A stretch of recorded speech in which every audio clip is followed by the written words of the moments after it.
Bismillahirrahmanirrahim. Assalamualaikum warahmatullahi wabarakatuh. Perkenalkan, nama saya Sasmila Evita Rahma, NIM 1917202148. Di sini saya akan menjelaskan apa itu manajemen strategi.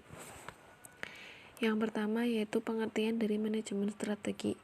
Manajemen strategi adalah proses analisis dan penciptaan strategi serta penerapan dan pemantauan yang berkelanjutan yang digunakan oleh organisasi dengan tujuan untuk mencapai dan mempertahankan keunggulan kompetitifnya.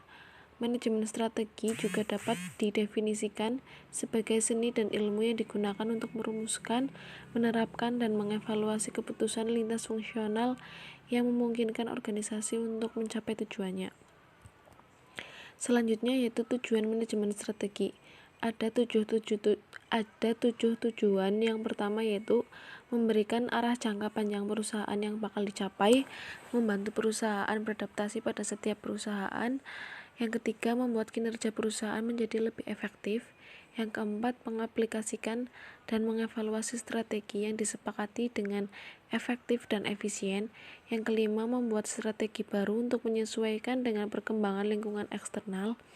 Yang keenam, meninjau ulang kelebihan dan kelemahan serta mencermati peluang dan ancaman bisnis perusahaan. Yang terakhir yaitu berinovasi pada produk dan layanan sehingga selalu disukai oleh konsumen.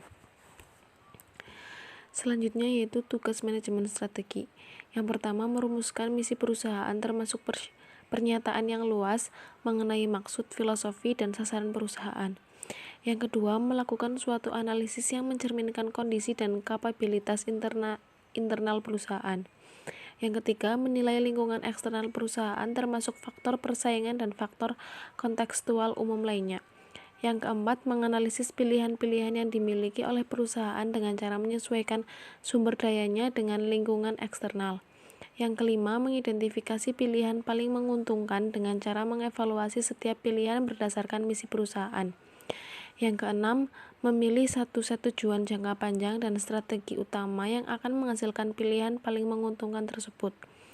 Yang ketujuh, mengembangkan tujuan tahunan dan strategi jangka pendek yang sesuai dengan tujuan jangka panjang dan strategi utama yang telah ditentukan.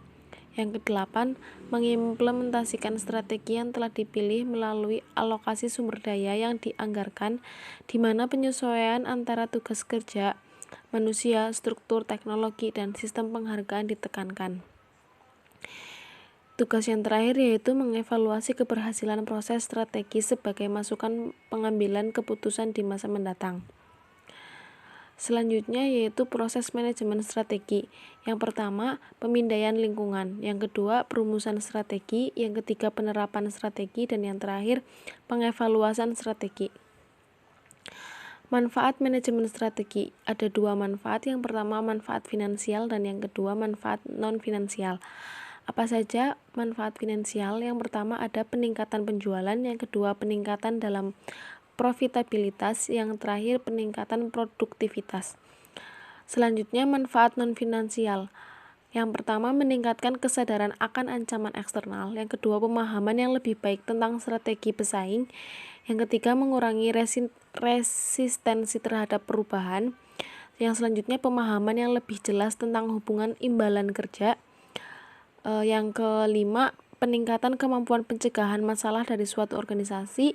Yang keenam, peningkatan interaksi di antara manajer di semua tingkat divisi dan fungsional. Dan manfaat non-finansial yang terakhir yaitu meningkatkan ketertiban dan disiplin.